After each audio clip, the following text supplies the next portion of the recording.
Bonsoir à tous et à tous, j'espère que vous allez bien. Bienvenue sur ma chaîne Histoire et Révélation.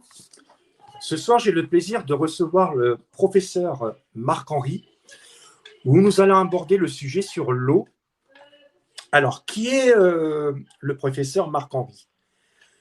Donc, le professeur Marc-Henri est professeur des universités et docteur et sciences, et il est directeur de recherche scientifique, membre d'honneur de l'association Nature Eau Kant. Il a reçu le prix Alain Orvillers en 2019, Yves Lannes en 2020, 150 publications, 12 000 citations. Il a écrit de nombreuses biographies, dont l'homéopathie et la chimie des hautes dilutions. Il a écrit aussi la psychologie généalogique et physique quantique en collaboration avec, j'ai peur d'écorcher son nom, Anne Prouvez. L'eau qui nous relie en collaboration avec Rodolphe Forger. L'eau et la physique quantique. L'eau morphogénique, santé, information et champ de conscience. Il a participé aussi à 2 films dont On a retrouvé la mémoire de l'eau, L'homéopathie, Une autre voie. Donc, sans plus tarder, je lance le générique et je reçois le professeur Marc-Henri. À tout de suite.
Bonsoir, professeur. Merci d'avoir accepté mon invitation.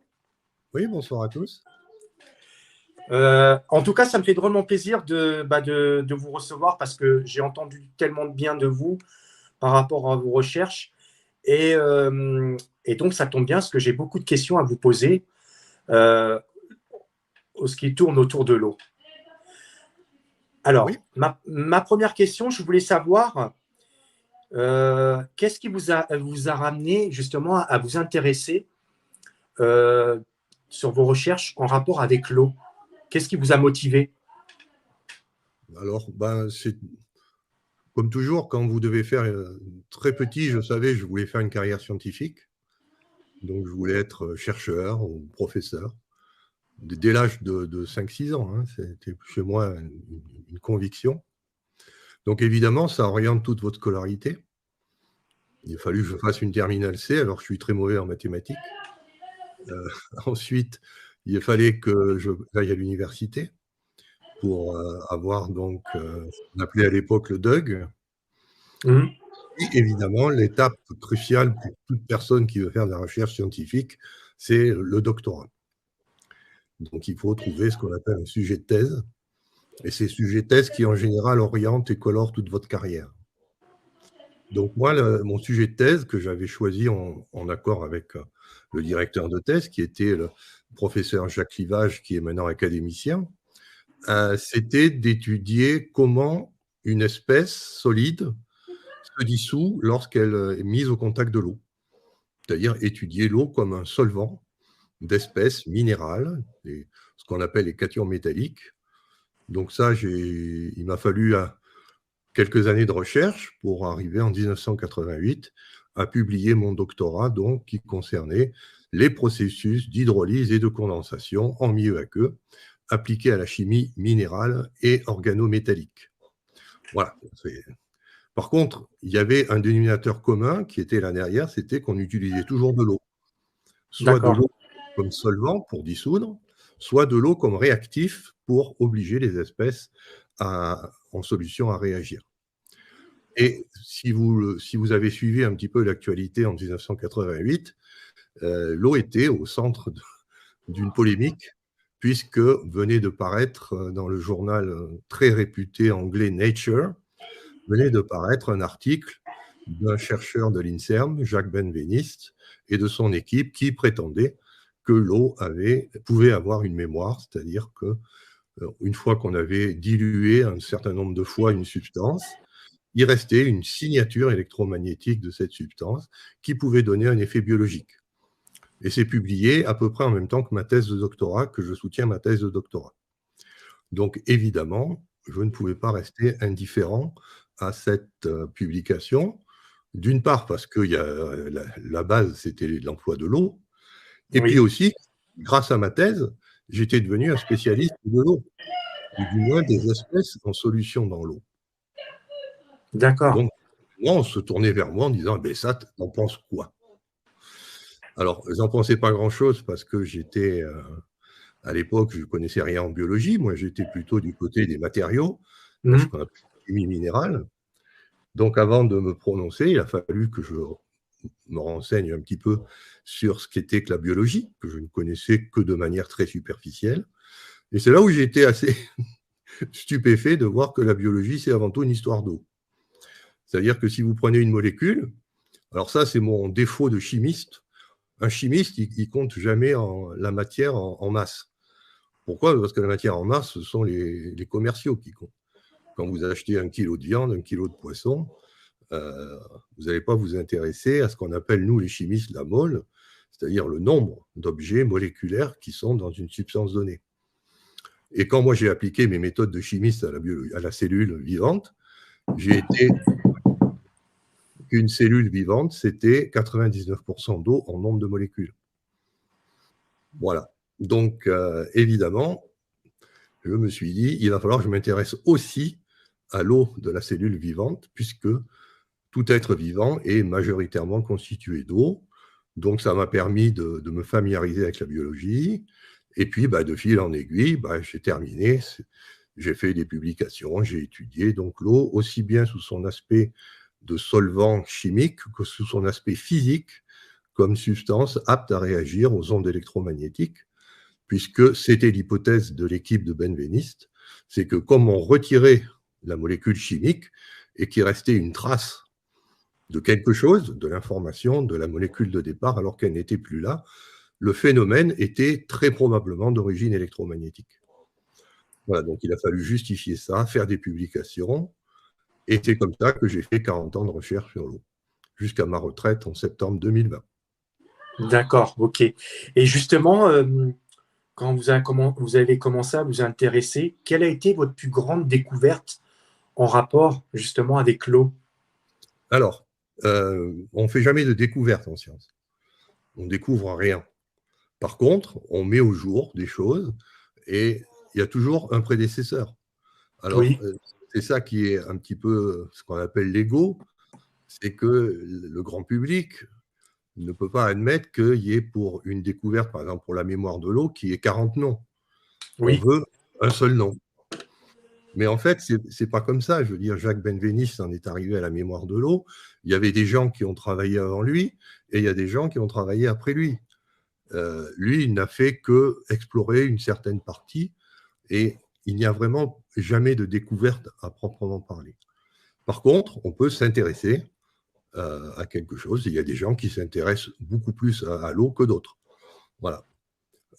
Donc moi, je n'ai pas vraiment découvert grand-chose. Par contre, ce qui m'a vraiment, disons, et qui pilote aujourd'hui, parce que ce n'est pas parce que je suis à la retraite que je n'ai pas d'activité académique, je suis encore professeur émérite, donc je peux toujours publier et faire de la recherche, même si je n'ai plus le droit d'avoir de laboratoire de recherche. je reste libre de penser. Et ce que j'ai trouvé et qui m'a le plus marqué, c'est pas le phénomène de la mémoire de l'eau qui était finalement déjà bien connu et puis surtout exploité par l'homéopathie depuis 250 ans. Non, c'est la relation qu'il y a entre l'eau, l'électromagnétisme et la conscience. D'accord. C'est-à-dire que l'eau serait une substance consciente. Notre conscience viendrait plus de notre eau corporelle que de nos neurones et de notre cerveau. Donc, D'accord. voilà. Donc ça, par contre, c'est quelque chose qui me passionne aujourd'hui, la conscience. Et heureusement que j'ai tout ce passé de recherche sur l'eau et l'électromagnétisme, parce que ça me permet de faire des hypothèses sur ce qu'est la conscience. Et en particulier, j'ai fait un article en 2020 qui résume tout ça. Et donc, une grosse partie de mon activité maintenant, c'est de montrer que ce modèle de la conscience, qui est basé sur l'eau et l'électromagnétisme, s'applique et quelque chose de valable via des expériences qui sont plus faites par moi, mais par d'autres. Et voilà, par contre, je propose un cadre théorique à toutes les personnes qui travaillent dans ce qu'on appelle les énergies subtiles, c'est-à-dire, vous savez, ces gens qui font des choses bizarres avec la pensée, avec les mains. Donc là, par exemple, avec la pensée, on peut penser aux travaux de Masaru Emoto. Avec les mains, on peut penser aux magnétiseurs ou aux guérisseurs, les rebouteux. Vous voyez, tous ces gens qui font ce qu'on appelle des thérapies alternatives et qui ont un petit peu de mal d'exister à une époque où on est tout chimique, où toute pathologie, c'est un médicament qui y est associé. Ces gens-là amènent des solutions qui marchent et qui sont très efficaces, mais il manque le cadre conceptuel pour expliquer ce qui se passe. Et ça, c'est mon rôle à ce moment, de justifier par ces idées sur l'eau, l'électromagnétisme et la conscience, que l'être humain a tout ce qu'il faut en lui pour faire de la chimie et qu'il lui suffit de l'information et que tout ce que nous propose l'industrie chimique, la pharmacie, bien sûr, c'est intéressant, mais on peut s'en passer. D'accord. Ça, c'est des choses qui m'intéressent. Je voulais savoir, je voulais vous demander, parce que j'ai vu, j'ai vu, comme je pense, comme la plupart des personnes, les petites vidéos de recherche d'Imoto sur la mémoire de l'eau. Oui. Et je voulais savoir, quand vous avez vu la première fois, quand vous parlez à l'eau et que vous lui parlez en positif, en amour, et que vous avez observé ce que vous avez vu dans le... Quelle a été votre réaction quand vous avez vu, quand on parle avec l'eau, avec grâce et amour? Parce que ça, c'est pour expliquer aux gens, ça se trouve qu'ils ne connaissent pas. Quelle a été votre... j'aime pas ce mot, votre réaction, la réaction, mais qu'est-ce que ça a fait chez vous quand vous avez vu la première fois? Alors, vous parlez de quoi exactement? Parce qu'il y a les travaux de Masaru Emoto. Oui, mais ce n'est pas les travaux, c'est plus la partie quand vous avez observé. Non, mais moi, je n'ai jamais observé. Vous ne l'avez jamais observé? Je n'ai jamais fait des expériences comme a fait Masaru Emoto. Par contre, j'ai bien, dès qu'il a sorti ses livres, je les ai bien sûr lus et j'ai essayé de comprendre ce qu'il faisait. Mais bon, j'avais un petit souci, parce que moi, je suis quand même spécialiste de cristallogénèse. Ma thèse était aussi là-dessus, c'est-à-dire comment comprendre comment les cristaux se forment. Et là, il y avait, dans cette technique de Masaru Emoto, il y a ce qu'on appelle les cristaux de glace. Oui. Donc, du côté physico-chimique, je connaissais plutôt bien, je voyais très bien ce qui se passait. Alors évidemment, j'étais très surpris que le fait de parler à l'eau suffisait à obtenir de belles photos, de beaux cristaux bien formés avec leur structure hexagonale. Et ça, donc, en tant que scientifique, j'ai tout de suite regardé quel était le protocole qui était appliqué par M. Emoto. Et son protocole ne collait pas avec la science. C'était un protocole d'artiste. C'est-à-dire, je fais 50 photos de mes échantillons dans des conditions bien strictes, mais après, je choisis la photo la plus belle. D'accord. Les 49 photos qui ne me plaisent pas, je ne les montre pas. Donc ça, évidemment, en science, on ne peut pas faire. Il faut faire au minimum une statistique. On est bien d'accord. En plus, dire cette photo est belle, il faut avoir des critères. de beauté. Personnellement, c'est pas parce qu'un cristal quand un cristal est bien formé, il est beau, mais c'est pas pour autant qu'il est intéressant sur le plan de l'information qu'il contient. Et même aujourd'hui, on peut dire que plus un cristal est beau, moins il contient d'informations. Donc, avoir de beaux cristaux n'est pas très bien sur le plan de l'information, c'est-à-dire qu'on en a très peu. Par contre, quand vous déclarez que cette photo est pas belle, parce qu'il n'y a pas de forme cristalline qui se dégage, c'est là où il y a le plus d'informations. Donc, c'est peut-être ça qui est le plus intéressant. Donc, il y a déjà un petit problème méthodologique. Alors, en soi, ce n'est pas un problème, parce qu'il n'y a pas que les scientifiques. Hein. Dans la vie, on a le droit d'être artiste. Et donc, il n'y a aucun souci à étudier l'eau d'un point de vue artistique. Par contre, il ne faut pas mélanger les genres. C'est-à-dire, il ne faut pas faire de l'art en disant que vous faites de la science. Ou faire de la science en disant que vous faites de l'art. Il faut bien être clair sur ce que vous faites. Donc, pour moi, Masaru Emoto est une personne très intéressante. Ses travaux sont vraiment très bien parce que c'est lui le premier qui a mis en évidence qu'on pouvait établir un lien entre la conscience, la pensée et l'eau. Par contre, c'était clairement une démarche artistique. On n'est pas dans la science. Donc, tout restait à démontrer.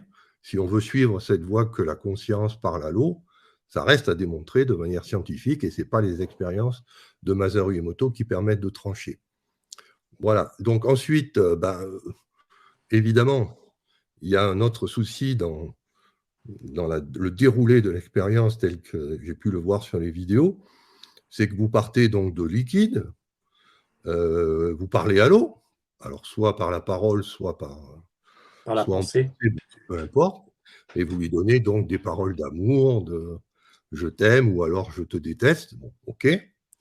Mais le problème ensuite, c'est qu'on va faire un cristal, et que ce cristal ne va pas être fait à partir du liquide, mais à partir d'une vapeur. Or, il y a une caractéristique, c'est que autant l'eau liquide a bien une mémoire et peut parler, on peut imaginer un mécanisme où la conscience imprime une information, mais par contre, il est clair que l'eau gazeuse ne peut avoir aucune mémoire. Et donc, si vous avez parlé à l'eau à l'état liquide et que vous la vaporisez pour la recristalliser sous forme de cristal de glace, normalement, tout ce que vous avez dit avant a été effacé. Donc voilà. Donc, c'est pour ça que ces expériences ne sont pas convaincantes d'un point de vue scientifique pour justifier qu'on peut parler à l'eau en pleine conscience. Si on voulait avoir des expériences, on peut en imaginer. J'ai trouvé des techniques qui sont bien plus, comment dirais-je, bien plus persuasives, parce qu'il faut garder le liquide. Il faut garder l'eau liquide, en fait, il faut étudier l'eau liquide, et là, on a une très bonne technique qui s'appelle l'effet Kirlian, avec des machines comme le GDV de Korotkov, qui nous permettent d'avoir des images de l'eau liquide sans la perturber et sans passer par l'état vapeur. Et donc là, on voit très bien que les images Kirlian évoluent suivant la manière dont vous parlez à l'eau. D'accord. Par contre, ça reste encore un petit peu critiquable sur le point de vue scientifique, parce que les images ne sont pas reproductibles. C'est-à-dire que vous voyez un effet à un moment donné, puis cet effet peut ne pas se produire dans les mêmes conditions, on peut observer un autre effet. Donc ça aussi, les scientifiques, ils n'aiment pas beaucoup. Oui, bah oui. Voilà. Donc ce qui fait qu'on cherche toujours une technique qui démontre qu'il y a un lien entre l'eau et la conscience. Et alors, c'est pour ça que j'ai été extrêmement heureux que quelqu'un qui n'est pas scientifique arrive à mettre au point une technique qui est relativement facile à mettre en œuvre et surtout qui ne fait pas appel à des photos ou à des cristaux. Et c'est une personne que j'ai rencontrée à un moment donné parce qu'il s'intéressait à l'eau, il s'appelle Bernard Blancan, et son métier n'est pas de faire de la science, mais faire du cinéma. Pour ceux qui regardent la télé ou le cinéma, il intervient dans des séries policières ou dans des films. Et son idée était vraiment très intéressante. C'est qu'il prend un verre d'eau, un récipient d'eau, et il plante 2 électrodes dedans. Pourquoi? C'est pour pouvoir mesurer la résistivité de l'eau. Et ensuite, il demande à une personne de se connecter à distance, en conscience, avec l'eau dont on va mesurer la résistivité, et puis on laisse les choses se faire. C'est-à-dire que Bon, moi, j'ai fait l'expérience, là, par contre. C'est ça l'intérêt, tout le monde peut la faire.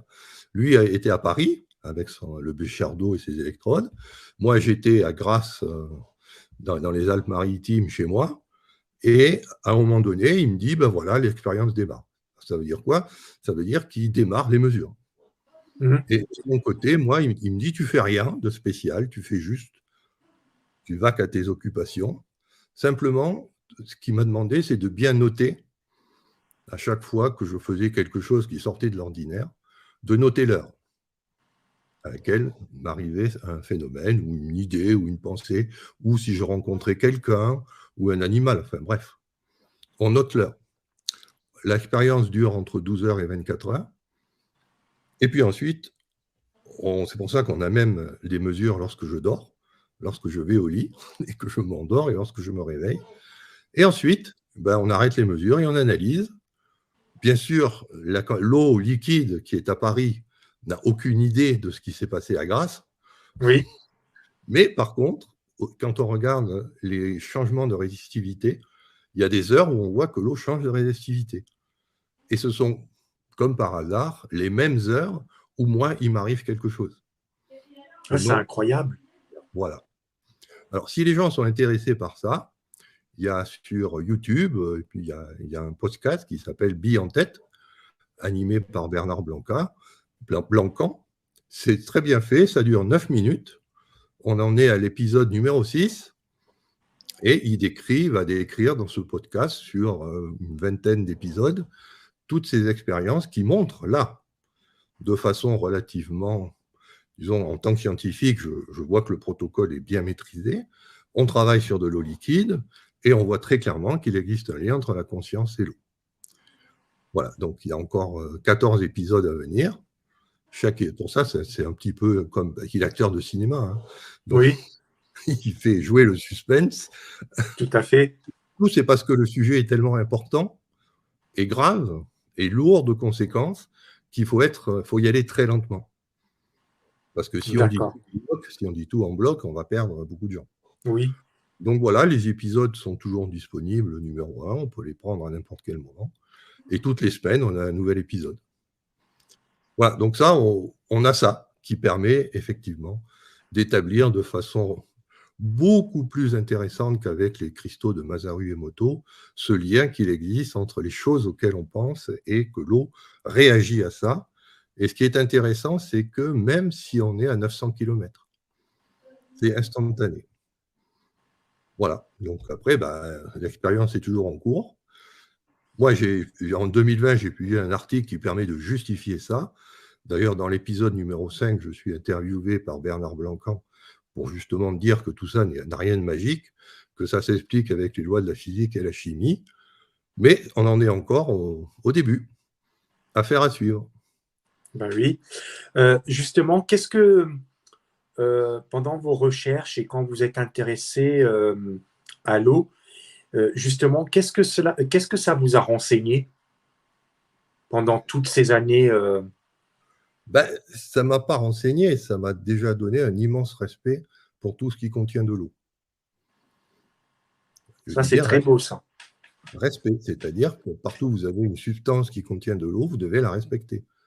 Parce qu'évidemment, si ce que vous pensez influe sur cette substance, il faut, le moindre des choses, c'est d'avoir le minimum de pensée négative, d'avoir une forme de respect. Et comme cette eau, elle peut être aussi bien, c'est pour ça que j'ai créé un terme qui est un peu barbare, mais qui a l'avantage, pour ceux qui connaissent le latin, de bien faire comprendre de quoi on parle. J'ai parlé d'eau morphogénique, c'est-à-dire eau qui donne la forme. C'est-à-dire que vous pouvez être fait d'eau, mais avoir plein de formes différentes. Vous pouvez être une fleur, vous pouvez être un chat, un chien, une mouche, vous pouvez être bien sûr Vladimir Poutine, vous pouvez être une simple bactérie, vous pouvez être aussi une poussière, vous avez de l'eau. Et donc à ce stade, vous avez une part de conscience en vous. Donc, quel que soit, dès qu'il y a un peu d'eau dans une matière, il y a de la conscience. Et ceci amène évidemment une grande humilité, un grand respect envers tout ce qui est hydraté. Et ça, par contre-coup, évidemment, comme c'est toujours la même substance de chimique qui est à l'origine de tout ça, l'eau, ça permet de respecter l'eau et en particulier, si on est dans la religion, je ne connais aucune religion qui ne fasse pas référence à l'eau comme une substance fondamentale.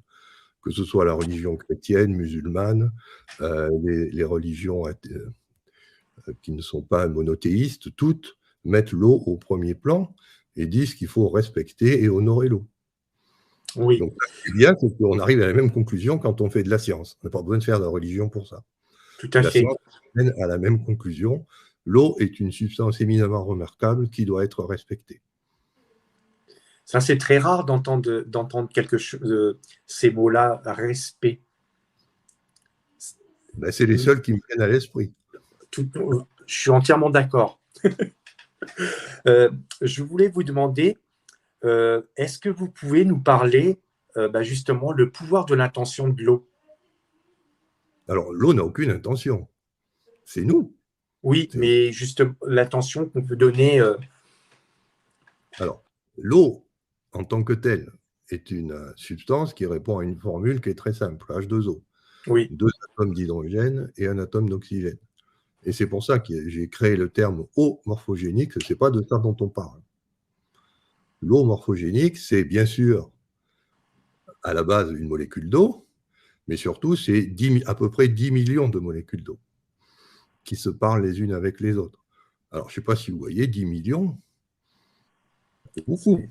Oui. Je vous rappelle qu'en France, nous sommes 70 millions, je crois. Et donc, c'est comme si on disait qu'il y a une échelle humaine, ce qui compte, ce n'est pas un individu dans une population, mais c'est la population complète, avec toutes les interactions qu'ont les individus entre eux. L'eau fonctionne comme ça. L'eau fonctionne avec des individualités qui sont toutes les mêmes, ce sont les molécules d'eau. Par contre, elles forment ce qu'on appelle une entité supramoléculaire de 10 millions d'entités qui fonctionnent comme ce qu'on appelle un domaine de cohérence. Voilà, c'est pour ça que j'utilise le terme morphogénique, parce que cette eau qui est découpée en domaines de cohérence qui font à peu près 10 millions d'unités, eh bien, elle peut servir de mémoire comme un disque dur. D'accord. Là, ça tombe bien, justement, vous me parlez de disque dur. Ma prochaine question va autour de... je voulais savoir ce que vous en pensez de l'ordinateur quantique. En soi, c'est quelque chose d'intéressant, puisque l'ordinateur fonctionne en ce qu'on appelle en mode binaire, l'ordinateur classique. Hein. C'est-à-dire que vous avez ces mémoires qui sont des mémoires en silicium. Hein. Là, on n'est pas avec de l'eau, hein, qui peuvent avoir 2 états, soit l'état 0, soit l'état 1. L'intérêt d'un ordinateur quantique, c'est que vous avez un 3e état qui est ni 0 ni 1, ou 0 et 1 à la fois. Donc évidemment, comme c'est une autre logique, ce n'est pas une logique binaire, c'est ce qu'on appelle une algèbre de Heyting. Si on arrive à faire ce genre d'ordinateur, ça ne fonctionnera pas du tout comme les ordinateurs qu'on connaît aujourd'hui. Alors, je sais qu'il y a des prototypes. Maintenant, je ne suis pas assez féru en matière d'électronique quantique pour vous dire où ça en est. Mis à part qu'il y a des prototypes qui fonctionnent à des échelles toutes petites, hein, mais que c'est encore en plein développement, donc c'est quelque chose qui va rester à voir. D'accord. OK. Est-ce qu'on peut le comparer justement à la mémoire de l'eau? Alors, pas du tout, parce que la mémoire de l'eau, elle repose sur un domaine de cohérence qui fait 10 millions de molécules d'eau et qui est posé sur un substrat qui peut être solide, liquide ou gazeux. D'accord. Alors que les ordinateurs quantiques utilisent des substrats, des semi-conducteurs, qui sont des matières dures. Donc, c'est pour ça que parler pour l'eau de disque dur est un peu abusif. Oui. Puisqu'on peut même avoir du gaz, quoi. Oui. C'est-à-dire, bien sûr, pas que du gaz, il faut de l'eau et du gaz. L'eau pour donner un milieu de dispersion et les gaz pour faire ce qu'on appelle des nanobules qui vont donner l'interface sur laquelle on va pouvoir mémoriser de l'information. Mais ça reste de l'eau gazeuse, donc appeler ça disque dur. Ouais. Quand vous mettez votre eau sur une couche de graisse, c'est ce que font toutes les cellules. Hein. Qu'est-ce que c'est qu'une cellule vivante? C'est à la base, c'est de l'eau qui est mise sur une couche de graisse avec de l'eau à l'intérieur et de l'eau à l'extérieur. Là, c'est plutôt de la mayonnaise. Alors, appelez ça un disque dur, bon. Par contre, si vous mettez de l'eau sur des nanoparticules solides, Là, c'est le remède homéopathique, c'est ce qu'on a découvert très récemment, que le remède homéopathique contient de la matière, ce n'est pas simplement de l'eau. Il y a ces de l'eau morphogénique, mais là, la partie dispersée, c'est des nanoparticules de carbonate de sodium qui permettent à l'eau d'exprimer sa mémoire. Et là, c'est un liquide comme la bière. Donc, vous parlez de disque dur et un peu abusif. Voilà, ouais. Ok. Est-ce que l'eau a un langage ou pas? Non. L'eau est un récepteur d'information. Ok. C'est-à-dire que si vous avez une pensée, si vous envoyez un rayonnement électromagnétique, si vous faites une action mécanique, chimique, elle réagit. C'est-à-dire que ces domaines de cohérence qui sont à la base de sa structure supramoléculaire se réorganisent suivant l'amplitude de la perturbation qu'on lui fait. Et on change comme ça le contenu de la mémoire qui est écrit. Mais en elle-même, l'eau n'a pas est plutôt un substrat passif. Ce qui est intéressant, par contre, c'est que comme ce substrat contient de l'information, on peut se connecter à l'eau pour lire l'information qu'elle contient. D'accord. C'est-à-dire qu'il faut une conscience qui lit cette information ou un rayonnement électromagnétique qui lit cette information. C'est-à-dire que l'eau emmagasine de l'information et on peut écrire ou lire comme dans une mémoire. Mais en elle-même, c'est une substance qui n'a pas qui ne fait rien par elle-même. C'est toujours quelque chose d'extérieur qui agit sur l'eau. Ok. Ok. La prochaine question en rapport avec l'eau, quelle eau on devrait boire? Donc, pour vous, quelle eau estimez-vous le plus appropriée? Alors, évidemment, mon opinion a beaucoup évolué au fur et à mesure que j'ai progressé dans ma connaissance de l'eau. Donc, ce que je vais dire aujourd'hui sur quelle eau boire, c'est le résultat de 40 ans de travail. Ça ne veut pas dire que, comme si je n'ai que 64 ans, donc si je suis pas trop mal foutu, je peux encore espérer travailler 10 ou 20 ans et je pourrais encore changer d'opinion. Hein, oui. Parce que la connaissance progresse. Tout à fait. Aujourd'hui, en 2023, j'ai eu des recommandations pour les gens qui veulent boire de l'eau qui sont basées sur la connaissance qu'on a aujourd'hui, en 2023, de ce qu'est l'eau. Donc la première chose, évidemment, c'est que l'eau contient de l'information et que cette information peut être altérée par des champs électromagnétiques. Donc ça, c'est la première chose à savoir. Donc, dès qu'on a de l'eau, il faut éviter de mettre cette eau près de sources de champs électromagnétiques. Donc, éviter de mettre de l'eau près de son ordinateur, de son téléphone portable, parce que ça va affecter ces domaines de cohérence et on ne sait plus très bien ce qu'on fait. Ou du moins, je vais prendre un exemple, mais c'est caricatural, mais autant que les choses soient bien claires, vous regardez un film pornographique, vous avez votre eau à côté, elle va mémoriser ce film. Est-ce qu'après, vous allez faire boire cette eau à... Oui. Non. C'est pour ça. La première grande règle, c'est d'éloigner l'eau de toutes les sources, de ne jamais avoir une source qui est proche électromagnétique et proche de l'eau. Ensuite, comme l'eau en elle-même, elle a une histoire, il faut évidemment, ce qu'on appelle en informatique, faire un reformatage. C'est-à-dire effacer toutes les informations qu'elle contient. Pourquoi toutes? Parce qu'il y a peut-être des informations de « je t'aime, tu es belle », etc. Oui. Il y a aussi peut-être des informations qui ne sont vraiment pas belles du tout. Et donc, comme on ne sait pas le passé de l'eau, le mieux, c'est de tout remettre à zéro. Et ça, la seule technique qui, pour moi, à l'heure actuelle, remet tout à zéro, c'est l'osmose inverse. C'est-à-dire qu'on prend l'eau et on la fait passer dans une membrane polymère, molécule par molécule. Et c'est là où intervient le modèle que j'ai de l'eau. Comme je vous ai dit, l'eau possède l'information parce qu'on a un bloc de 10 millions de molécules. Et là, vous cassez ces blocs et vous les faites passer une par une, ce qui fait qu'ils se cassent à l'entrée de la membrane et à la sortie, les molécules d'eau reconstituent des blocs qui sont tout neufs, où il n'y a plus l'information qu'il y avait avant. Par contre, comme l'eau est faite pour contenir de l'information, ces blocs tout neufs vont très vite se réinformer.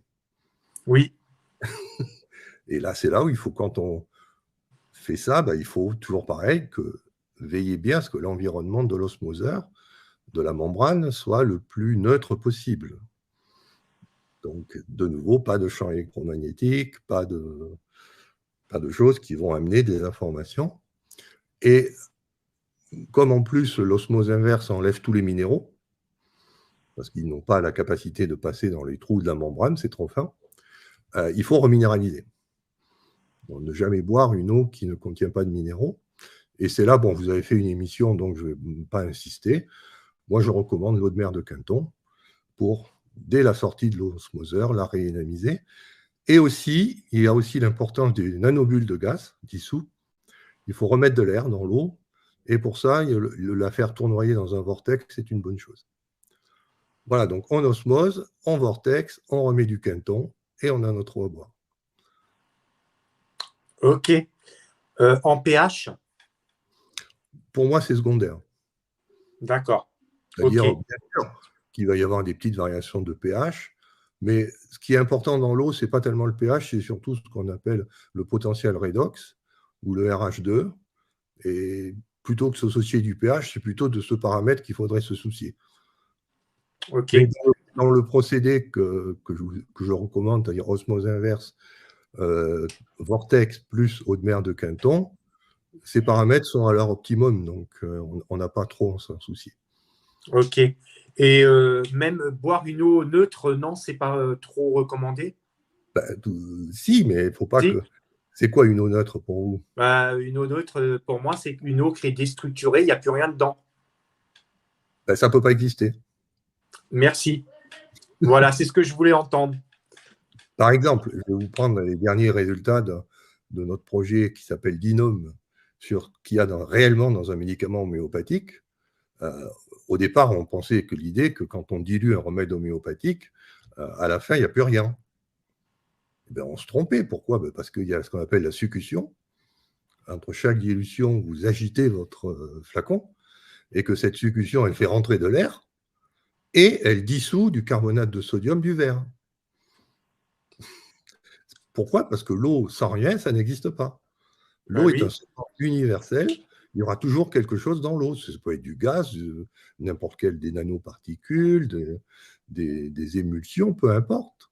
L'eau n'est pas faite pour être toute seule, ou alors, si elle est toute seule, elle est dans un état d'instabilité et elle va tout faire pour se dissoudre de la matière de son environnement pour se stabiliser. C'est pour ça que moi, je ne connais pas d'eau neutre au sens où vous l'entendez. Par contre, il y a aussi, on peut faire ce qu'on appelle une eau neutre en pH, une neutre en redox. Mais ça, c'est autre chose. Pour être neutre en pH ou neutre en redox, il faut mettre des choses dans l'eau. Donc, c'est plus de l'eau neutre qui ne contient pas. Alors, ma prochaine question, elle est en rapport avec le CDS et le MMS. Oui. On en a discuté un petit peu avant l'émission et j'aurais voulu avoir votre point de vue sur justement sur le CDS parce que c'est plus maintenant le MMS, c'est le CDS. Oui. Donc, est-ce que vous pouvez nous en parler un petit peu, ce que vous en pensez? Oui, bien sûr, puisque je travaille dessus en ce moment. Donc, mais je peux vous raconter comment j'y suis arrivé là-dessus, puisque... Oui, je veux bien, oui. Au départ, moi, le dioxyde de chlore, pour que les gens sachent de quoi on parle du dioxyde de chlore. Oui. C'est une molécule dérivée du chlore et de l'oxygène et qui a ce qu'on appelle les propriétés radicalaires. Au départ, il était formé à partir de chlorite de sodium et d'acide acétique, et c'est ça qu'on appelait le MMS. Oui. Et puis, avec des études, on s'est aperçu que dans ce procédé, bien sûr, il y avait du sodium, et puis il y avait d'autres espèces qui n'étaient en rien responsables des propriétés du MMS. Que toutes les propriétés du MMS étaient dues à une molécule qui était le dioxyde de chlore. D'où l'idée de faire une solution qui ne contient que cette molécule, le dioxyde de chlore, qu'on appelle le CDS. Donc le CDS, c'est un MMS, en fait, où on a retiré tout ce qui n'était pas dioxyde de chlore. Bon, après, c'est des procédés, peu importe. Donc voilà. Alors moi, au départ, dioxyde de chlore, agent bactéricide, nettoyage des piscines, enlèvement des biofilms. C'est ce que j'ai eu comme réaction, moi aussi, au début. La première réaction, c'est que pourquoi ce L'eau de truc-là. Javel. Voilà, non, l'eau de Javel, ce n'est pas de l'hydroxyde de chlore, c'est de Non, mais l'hypochlorite. le ressenti, parce que moi, j'ai commencé avec le MMS. Oui. Et à force, quand je prenais avec goût de l'eau de Javel. Bon, voilà. Mais justement, donc, moi, mon premier sentiment était, mais qu'est-ce que c'est que ce truc? Oui. N'importe quoi.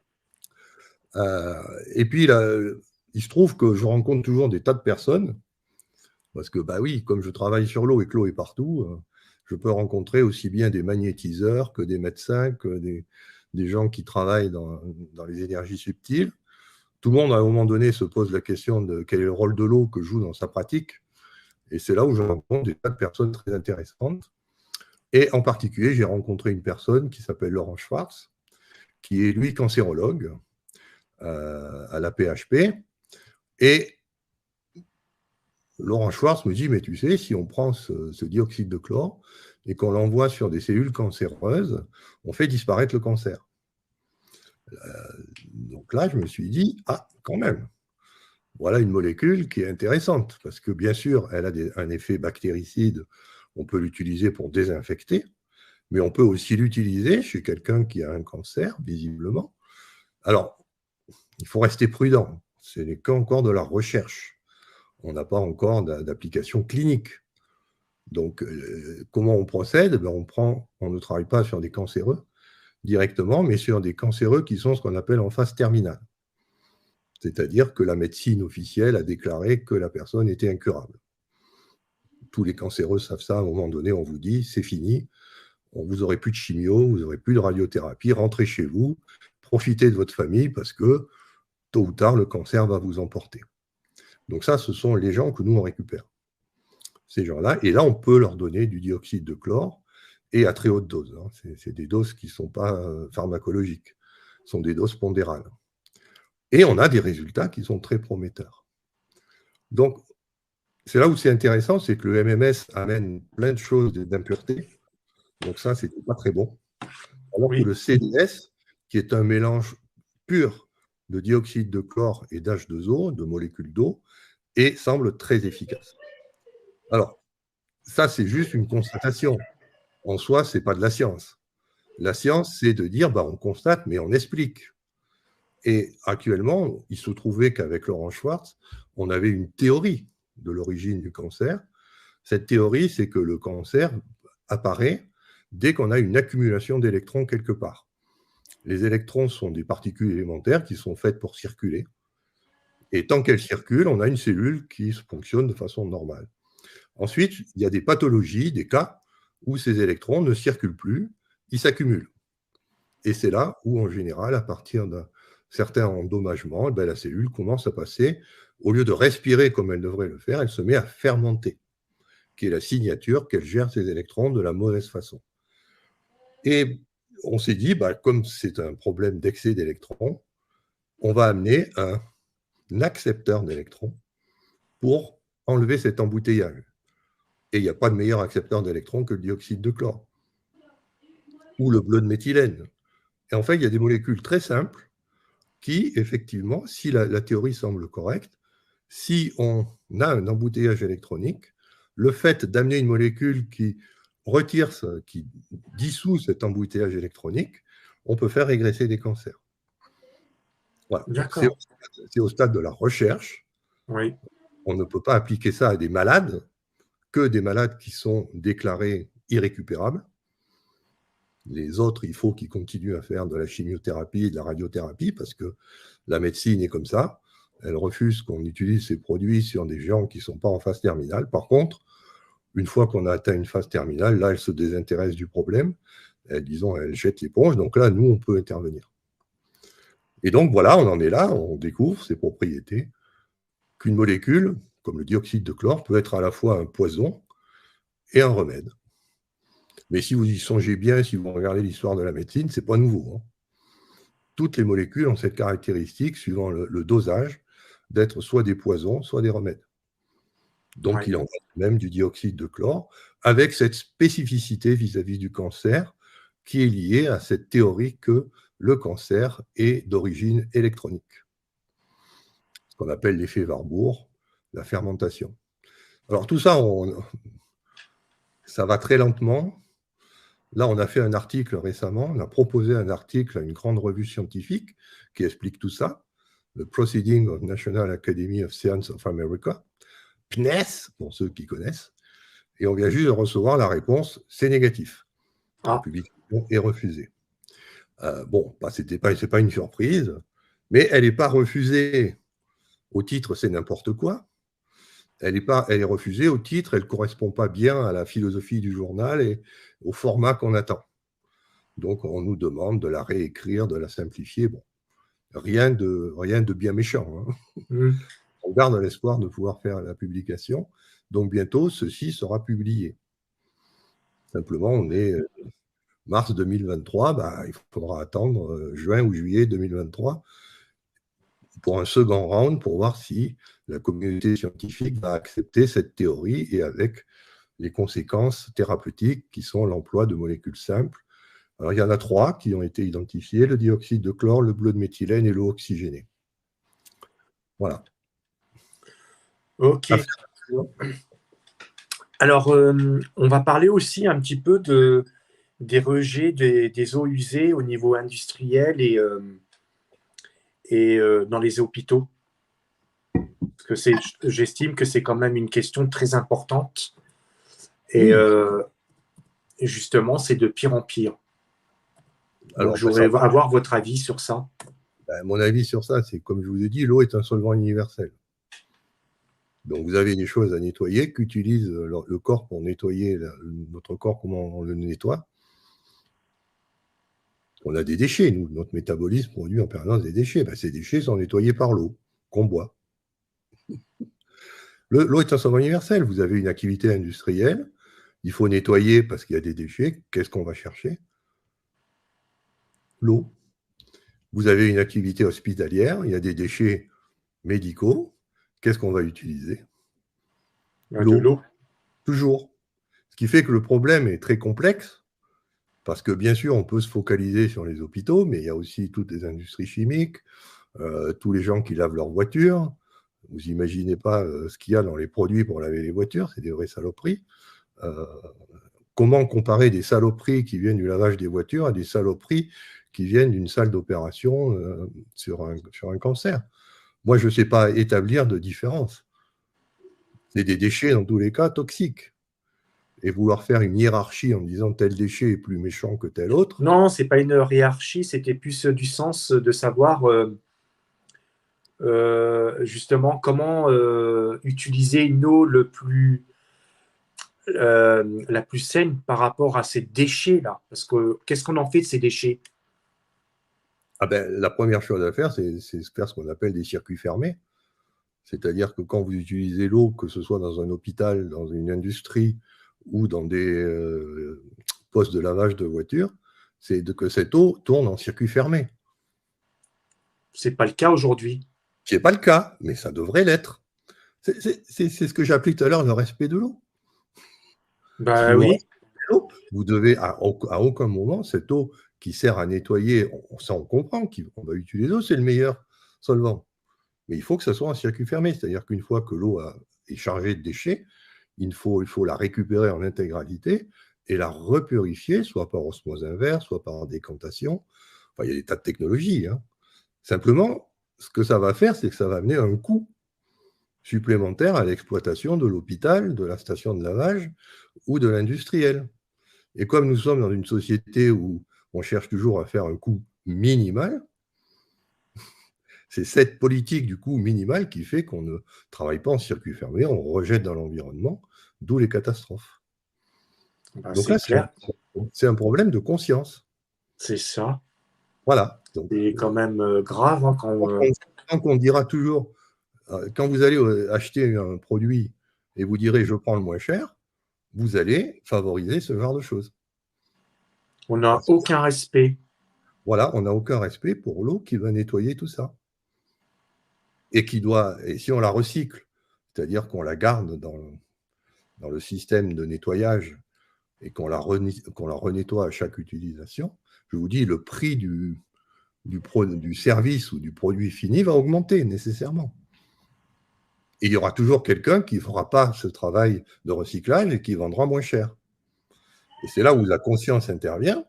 Je sais que ce produit est moins cher, mais il n'est pas correct d'un point de vue de l'eau. Donc, j'achète le produit le plus cher. Voilà. Qui a cette conscience?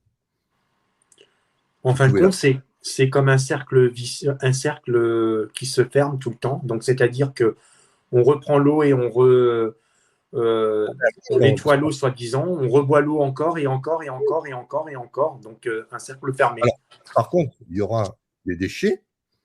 À un moment donné, il faudra évacuer des déchets, mais ces déchets ne seront pas de l'eau. Ce seront en général des déchets solides. Et ça, c'est beaucoup plus facile à maîtriser que l'eau. Parce que l'eau, ça va partout dans la nature, ça s'infiltre. Ça... Alors que les déchets solides, on peut les mettre dans des containers et on peut les gérer. C'est ça qui est important. Oui. Mais là aussi, ça veut dire un surcoût. C'est toujours le même problème, c'est que si vous mettez vos déchets solides dans des containers et qu'ensuite vous les pyrolysez, par exemple, pour les transformer en matière gazeuse, ça va avoir un coût.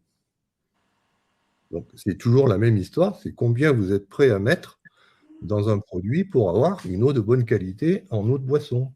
C'est les mouches? Non, c'est des... Comment on appelle ça? C'est des... des mythes. Ah. Des petits trucs parce que j'ai des produits bio et dès que vous avez des produits bio ils sont attirés. Qui sont un peu vieux, c'est pas ça, oui, il y a des mythes qui apparaissent, la farine par exemple. Bon, mais c'est pas méchant. Hein, mais par contre, quand ça passe devant l'écran, c'est pas terrible. Oui. Je voulais vous demander, vous allez peut-être me donner votre avis, comment vous voyez la médecine du futur? Alors, toujours en lien avec l'eau. La médecine du futur sera basée sur deux choses, l'eau d'un côté, l'électromagnétisme de l'autre, sûrement pas sur la chimie. D'accord. Si je veux être encore plus méchant, nous sommes dans une impasse actuellement. C'est-à-dire, on essaye d'aller vers le tout chimique, alors que c'est une impasse. La solution, elle est dans utiliser la mémoire de l'eau, ce qu'on appelle donc l'homéopathie. Ça fonctionne très bien et on a maintenant des modèles théoriques qui permettent de comprendre comment ça fonctionne alors qu'il n'y a plus la molécule de départ. Par contre, il reste son spectre de fréquence ou alors carrément on utilise des ondes électromagnétiques ou, là c'est le must, la conscience. Parce qu'il faut savoir que quand vous avez une pensée, par votre conscience cohérente, cette pensée fait que votre métabolisme change, n'est plus le même, et vous avez 3 émetteurs électromagnétiques dans votre corps, le cerveau, le cœur et les intestins. Et que toute pensée a une influence sur l'activité cardiaque qui produit le champ magnétique le plus intense. Ce qui fait que si vous avez une pensée, que vous mettez un verre d'eau au niveau de votre cœur, vous allez informer l'eau avec cette pensée, par le biais de l'électromagnétisme et de votre conscience. Oui. Vous avez un médicament génial. Oui, c'est ça. J'ai vu, moi, des vidéos où, justement, il y a de ça pas mal de temps, je crois que c'est d'être des naturopathes, je ne sais plus comment. Et justement, ils guérissaient des gens avec de l'eau. Oui. Et ça se fait de plus en plus. L'eau, quand elle est propre, elle se structure en domaine de cohérence qui mémorise une information. Et après, qu'est-ce qui se passe quand vous absorbez cette eau? Vous absorbez en fait de l'information. Et ce que le corps, en général, le corps qui est malade manque, ça c'est ma théorie, hein, mais bon, peu importe, elle est là, je la donne, c'est que le corps, quand il est malade, il lui manque une information qui est cruciale, d'où la maladie. Et bien, si vous ramenez cette information qui lui manque par l'eau, il retrouve le chemin de bon fonctionnement et on a la guérison. Il n'y a rien de magique. C'est de bien de comprendre que nous sommes des êtres qui fonctionnons avec l'information. C'est ça. Si vous regardez ce qu'on est capable de produire comme molécules par notre alchimie corporelle, on a tout ce qu'il faut, on a des enzymes extraordinaires, on peut produire quasiment n'importe quelle molécule dans notre architecture biologique. Le problème qu'on a, c'est qu'il nous manque l'information pour produire une molécule donnée. D'où l'idée de l'amener, cette information de l'extérieur, par l'eau. Et à ce moment-là, vous pouvez bénéficier de votre architecture corporelle pour faire quasiment n'importe quelle molécule. Alors, il y a juste des molécules qui sont, enfin, des espèces qui sont un petit peu plus compliquées, qui sont les ions.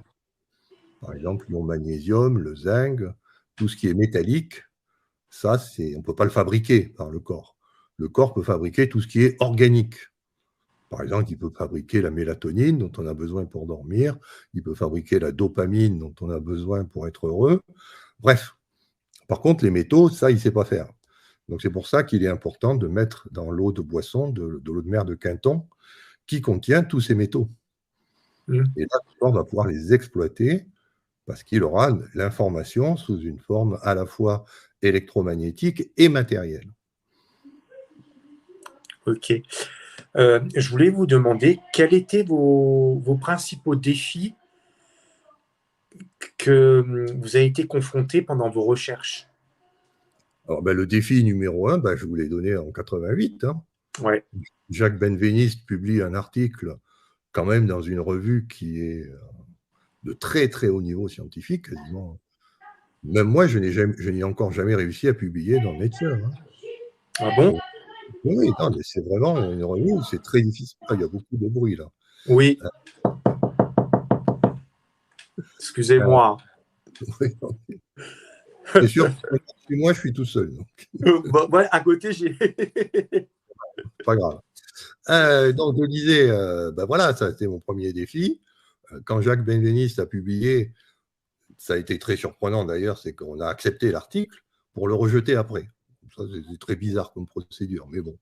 Mais en fait, ce qui s'est passé, c'est qu'ils ont accepté l'article parce qu'il n'y avait aucun moyen, tout était impeccable. Et puis ensuite, comme c'était incroyable, ils ont dit, il a triché. Et donc, on l'a dit, il a triché, d'où toute l'histoire du magicien qui arrive pour détecter à quel moment on triche dans l'expérience. On lui demande de refaire les expériences et pour détecter le protocole frauduleux qu'il a dû employer. Donc ça, c'était une première attitude. Moi, ce n'était pas du tout ça. Je me disais, Jacques Benveniste est un bon chercheur et il n'est pas un escroc, donc on doit prendre les résultats comme ils sont. Par contre, il faut les expliquer. Oui. Ça a été un de mes défis. Je vais expliquer comment l'eau peut avoir une mémoire. Bon, ça m'a pris 88 à 2012. Ça fait 24 ans. Ah, quand même. Et oui, le problème n'était pas simple. Il m'a fallu 24 ans de recherche pour, en 2012, publier mon papier sur les domaines de cohérence, la théorie quantique de l'eau, qui permet d'expliquer comment l'eau peut mémoriser une information. Et donc, d'abord, un spectre électromagnétique qui est spécifique d'une espèce en solution, puis ensuite, quand on retire ces espèces, on enlève la matière, mais on garde le spectre de fréquence, d'où l'activité biologique. Donc ça, il a fallu à peu près 24 ans, ça a été un énorme défi pour moi de faire un modèle théorique cohérent de la mémoire de l'eau, avec à la clé, évidemment, bien sûr, réhabiliter les travaux de Jacques Benveniste, mais aussi du successeur de Jacques Benveniste, qui était Luc Montagnier, qui lui est allé encore un cran plus loin, en recréant un ADN à partir d'un signal électromagnétique. Là aussi, on l'a traité de tous les noms. Donc, il se trouve que la même théorie permet d'expliquer ce que fait Jacques Benveniste et Luc Montagnier. Bon. Et puis surtout, ça permet d'expliquer comment fonctionne l'homéopathie depuis 250 ans. Voilà, ça a été un de mes grands défis. Et puis, comme toujours, en 2012, je ne savais plus quoi faire, puisque j'avais trouvé une solution. Là, je me suis commencé à m'intéresser à la conscience. D'accord. Vous avez eu l'occasion de travailler ou de rencontrer Montagnier? Oui, bien sûr, je l'ai rencontré très fréquemment. On discutait souvent ensemble, puisque j'étais un des rares personnes d'abord à dire qu'il n'était pas un escroc. Il faut savoir que dans le milieu académique, les gens le fuyaient. C'est-à-dire qu'alors qu'il était prix Nobel de médecine… Malheureusement, oui. Quand il se présentait devant quelqu'un, la personne, pour serrer la main, la personne refusait parce qu'elle considérait qu'il était un charlatan.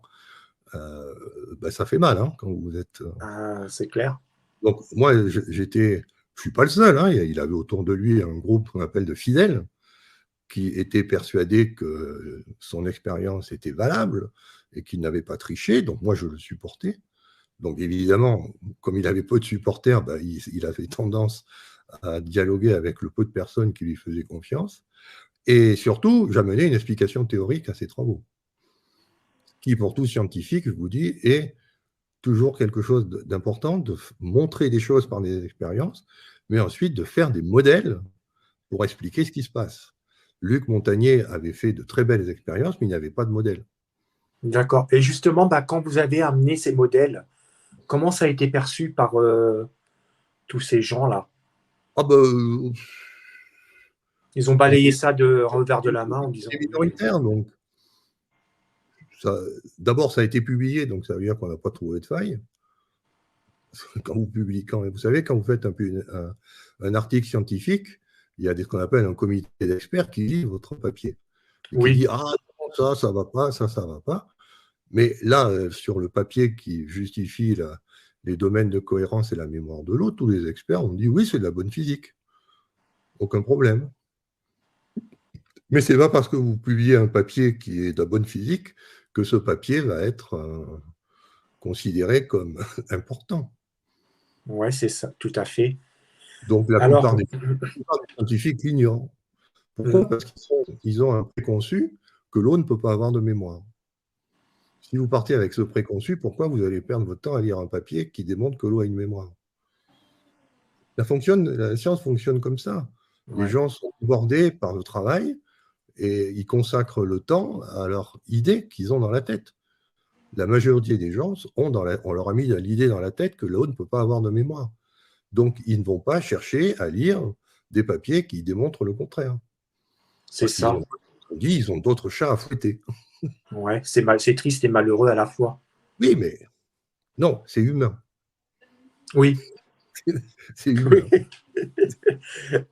Il faudra quand même une génération pour changer un petit peu. Non, mais des êtres, si on travaille trop, on déprime. Enfin bref, c'est compliqué. Hein.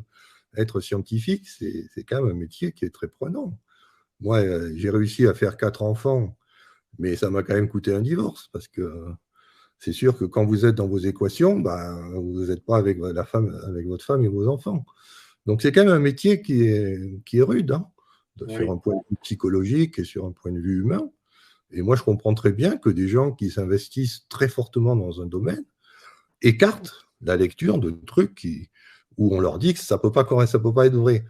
Voilà. Alors après, ce qui va se passer, c'est qu'il y a des gens qui vont avoir des accidents dans leur vie.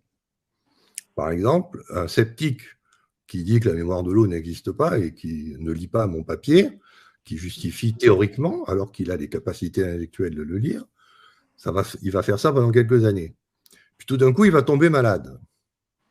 Et vous savez, quand vous êtes malade, vous perdez un peu votre objectivité. Vous avez mal, vous voulez guérir. Eh bien, on vous dit, prends ces petites pilules, là, préconisées par un homéopathe. Vous guérissez. Est-ce que vous voyez la vie de la même façon? Non. Voilà. Et donc là, si vous avez la bonne culture, vous vous posez des questions.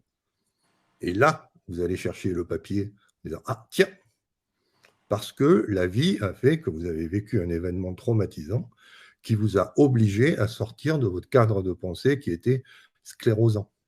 Et c'est comme ça que ça fonctionne. Il faut, hélas, que les gens tombent malades, se fassent soigner par homéopathie, constatent que ce n'est pas de la foutaise, que l'homéopathie, c'est une médecine très puissante. Et à ce moment-là, s'ils ont ce qu'on appelle le niveau académique, ils se posent des questions. Et c'est souvent là où ils sont contents d'aller lire des publications, mais pas avant. D'accord. Tant que tout va bien, on reste dans son cadre de pensée sclérosant. Ok, on va bientôt arriver à un terme, donc j'ai encore une dernière question à vous poser. Oui. Quelles sont les perspectives de recherche futures Est-ce qu'il y a quelqu'un d'autre qui va prendre la suite de vos recherches ou pas du tout? Ça, j'en sais rien. Ah, Ok. Il n'y a personne pour l'instant qui est intéressé dans le domaine de l'eau? Pas que si quelqu'un est intéressé, j'aimerais bien le connaître. Bah oui. Peut-être même à l'étranger. Non, mais oui, mais j'ai aussi beaucoup de contacts à l'étranger, ce n'est pas le problème. Moi, mon discours, il passe très bien auprès de gens qui ne sont pas scientifiques. Je ne suis pas scientifique, donc ça passe très bien. Voilà, vous voyez. Mais pour les scientifiques, il y a ce qu'on appelle, alors ça c'est dans mon dernier livre, L'eau morphogénique, les 7 cadres de pensée. J'ai énuméré 7 cadres de pensée, dont le chamanisme est une façon de penser l'univers. Est-ce que vous croyez que notre société utilise ce cadre?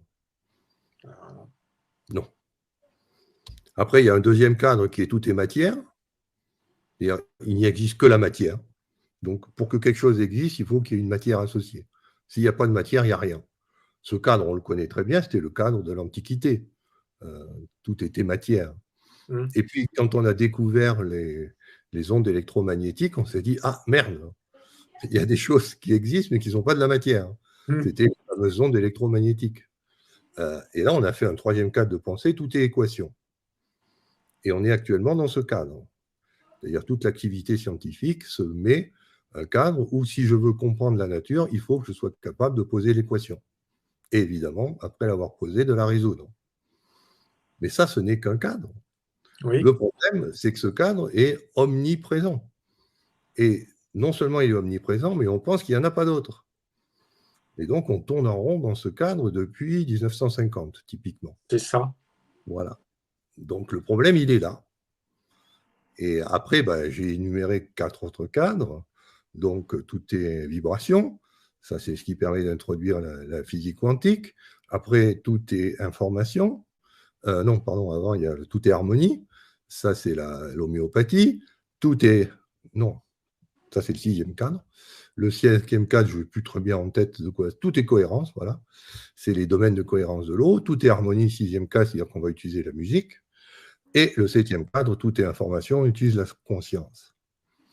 Mais très peu de gens ont conscience de ces cadres-là et qu'ils existent et qu'on peut les exploiter. Là, c'est ça. Moi, j'ai fait mon boulot, c'est-à-dire j'ai publié tout ça. Donc, n'importe qui veut prendre la suite, il lit les articles et il se dit c'est bon, j'y vais. Ce n'est pas le travail qui manque. Ouais. Mais force est de constater que jusqu'à présent, je reste assez solitaire quand même. Ouais, c'est quand même... Dans le milieu scientifique. Oui. Pas dans le grand public. Tout à fait. Sinon, on ne serait pas là. Voilà. Ok. On arrive à un terme donc, de cette interview. Je veux... en général, je laisse le mot de la fin à mes invités. Donc, à vous l'honneur, je vous laisse le mot de la fin. Le mot de la fin, c'est qu'il n'y a pas de fin. Bravo, oui. On pourrait continuer pendant des heures. Oui. Mais bon, comme il faut conclure, moi, j'aimerais conclure donc justement sur ces 7 cadres de pensée. Songez bien que le cadre de pensée actuel est très sclérosant. Et je lui ai donné un nom, tout est équation. Alors, on peut aussi l'appeler le déterminisme. C'est-à-dire que si vous avez un effet, vous allez chercher une cause. Et un effet ne doit avoir qu'une seule cause, et il y a une équation qui nous permet de passer de la cause à l'effet ou de l'effet à la cause. Ce cadre est en train de mourir. Oui. Il a atteint ses limites. Il a été très performant depuis le début de la fin du 19e siècle. C'est lui qui a permis l'émergence de la société moderne telle qu'on la connaît. Mais comme on le voit aujourd'hui, cette société est en crise majeure. Et la solution, c'est de changer de cadre. Mais quand je dis changer de cadre, c'est qu'une majorité change de cadre. Pas une minorité comme vous ou moi qui sommes persuadés que la physique quantique est importante. Donc, l'étape suivante, c'est de passer au moins au cadre numéro 4, où tout est vibration. Et là, on trouve une figure très célèbre qui a prononcé le premier ce cadre, c'est Nikola Tesla. Donc, voilà. Donc, déjà, passer dans ce cadre-là, c'est bien. Oui. Mais il faut savoir que tôt ou tard, on va arriver aux limites de ce cadre. D'où le 5e cadre, tout est cohérence. Qui aura ses limites? D'où le 6e cadre, tout est harmonie. Qui aura ses limites? D'où le 7e cadre, tout est information. Et c'est là où c'est magique. C'est que si tout est information, vous rejoignez le premier cadre du chamanisme. Et donc, là, le cercle est bouclé. Et là, l'idéal, en fait, pour moi, ce que j'aimerais, c'est que vous vivez, vous avez quelque chose qui vous arrive, et au lieu de vous placer toujours dans un cadre, vous cherchez parmi les 7 cadres celui qui est le plus cohérent avec ce qui vous arrive. Oui, c'est Et à ça. ce moment-là, tout a une explication et tout devient simple et logique. Simplement, il faut bien savoir qu'on a le droit de chercher à un moment donné de sa vie de faire du chamanisme, à un autre moment donné de sa vie de faire des équations, à un autre moment donné de sa vie de faire de la musique, et que tout ça, on peut à tout moment changer de cadre de pensée. Et notre drame actuellement, c'est que nous vivons dans une société qui nous pose, qui nous oblige à rester dans un seul cadre, le cadre numéro 3 du déterminisme. Voilà. Donc, arriver à sortir de ça et la vie ne pourra être que meilleure. Tout à fait. Alors, je vais vous demander de rester quelques minutes avec moi. Oui. Encore. Je vous remercie beaucoup de nous avoir suivis. Partagez la vidéo si vous avez aimé. Je vous ai mis en lien le descriptif. Vous trouvez tout. La boutique aussi des livres du professeur Marc-Henri. Allez jeter un œil. Je vous remercie beaucoup. Je vous souhaite une bonne soirée. Portez-vous bien et je vous dis à très bientôt.